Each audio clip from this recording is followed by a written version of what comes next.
नमस्कार, सुस्वागतम, वेलकम, अभिनंदन। बुरा जो देखन मैं चला, बुरा ना मिलया कोई, जो मन झांका आप ना, मुंह से बुरा ना कोई कबीरा, मुंह से बुरा ना कोई।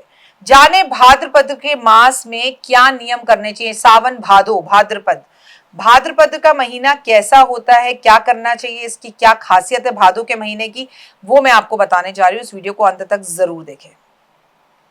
नमस्कार, सुस्वागतम, वेलकम, अभिनंदन। मैं हूं आपके साथ आपकी अपनी होस्ट और दोस्त डॉक्टर वायरा की। आपका स्वागत, अभिनंदन है। कैसे हैं आप सावन भादो के महीने में। सावन भादो का जो महीना होता है, भादो के महीने की हम बात कर रहे हैं। ये भगवान चतुर्मास का समय होता है। भगवान विष्णु जो है वो सोने जा चुके होते हैं। शिव जो है वो लालन पालन हमारा इस 4 महीने में करते हैं। इस महीने में गंगा स्नान का विशेष महत्व होता है। नदियों में स्नान का विशेष महत्व होता है। इस महीने में आपको सात्विक भोजन करना चाहिए, एक टाइम का भोजन करना चाहिए, कम बोलना चाहिए, भगवान की भक्ति और शिव की भक्ति जरूर करनी चाहिए। कृष्ण को तुलसी दल अर्पण जरूर करना चाहिए, तुलसी पर जल अर्पण जरूर करना चाहिए। शारीरिक बल, अगर आपका भादों के महीने में आप अगर दूध, दही, शहद, गोमूत्र, गोबर का प्रयोग ज्यादा करते हैं तो इस महीने में आपकी उम्र बढ़ सकती है। मक्खन खाने से इस माह में उम्र बढ़ती है, लेकिन मक्खन और मिश्री का भोग शिव को भी लगाना चाहिए, मक्खन और मिश्री का भोग कृष्ण को भी लगाना चाहिए। श्री कृष्ण को तुलसी अर्पण जरूर करें, तुलसी के पौधे जरूर लगाएं। दूध को उबालकर पीना चाहिए। कई लोग तो ऐसा भी कहते हैं कि भादों के महीने में आपको पानी भी उबालकर पीना चाहिए। यथाशक्त गरीबों को दान करना चाहिए। भादों के महीने में कृष्ण के दर्शन जरूर करने चाहिए। भादों के महीने में कच्ची चीजों का सेवन करने से बचना चाहिए। इस महीने में दही और गुड़ का सेवन नहीं करना चाहिए। दही तो लोग बिल्कुल हाथ ही नहीं लगाते। भादों के महीने में मांस मदिरा का सेवन नहीं करना चाहिए। ऐसा माना जाता है कि इस महीने में जो मांस मदिरा का भोजन सेवन करता है, देवता उससे रुष्ट हो जाते हैं और उसे पितृदोष लग जाता है।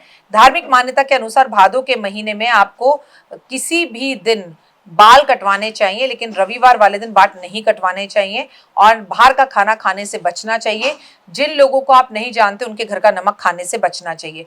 भादों के महीने में लहसुन प्याज का प्रयोग नहीं करना चाहिए। दही भात, मूली, बैंगन, कच्ची चीजों का प्रयोग और मछली मांस का प्रयोग और जिसे कहते हैं कि अदरक का प्रयोग नहीं करना चाहिए। तामसिक भोजन नहीं करना चाहिए।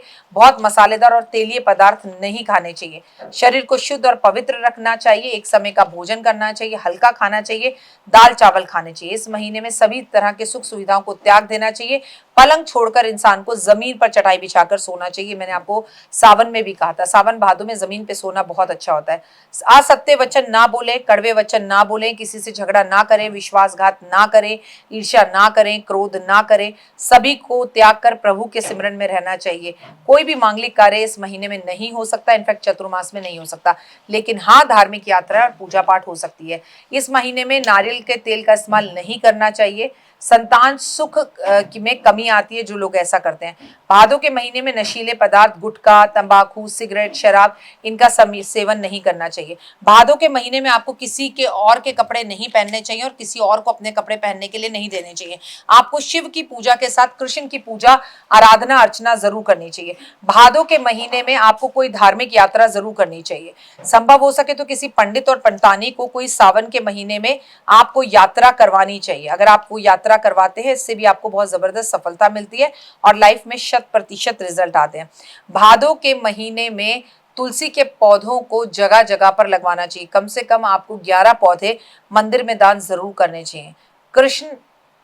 कृष्ण का नाम लेना चाहिए, गीता का पाठ करना चाहिए। भादों के महीने में अगर आप भागवत करा सके, रामायण करा सके, तो इसके रिजल्ट 100% होते हैं और बहुत अच्छे होते हैं। जीवन सुखमयी होता है और लाइफ में अच्छे रिजल्ट्स मिलते हैं। लेकिन एक बात याद रखिएगा कि जाने अनजाने में भी भादों के महीने में मुंडन कराना या गृह प्रवेश करवाना या लाइफ में सक्सेस पाना, ये चीज़ें अगर आपको चाहिए कि आपकी लाइफ में सक्सेस हो, आपकी लाइफ में सब कुछ अच्छा हो, तो भादों के महीने में कोई भी मांगलिक कार्य नहीं होता कि हम गृह प्रवेश कर रहे हैं, हम घर बदल रहे हैं, हम मुंडन करा रहे हैं, हम शादी करा रहे हैं, हम सगाई करा रहे हैं, हम मंगनी करा रहे हैं, क्योंकि चतुर्मास का ये एक महीना है और जब भगवान सोने गए हुए होते हैं, सावन भादों में पूजा पाठ, भक्ति, आराधना, अर्चना करना बेहद उत्तम रहता है। गणपति महाराज 10 दिन के लिए हमारे घर आते हैं, हमारे पितृ आते हैं, तो ये समय एक ऐसा है कि जब हम पितरों की पूजा करें, कुदरत की पूजा करें, गणेश की पूजा करें, तो हमारे जीवन में आ रहे विघ्न दूर होते हैं और लाइफ में 100% सक्सेस मिलता है। अपने और अपनों का बहुत ख्याल रखें।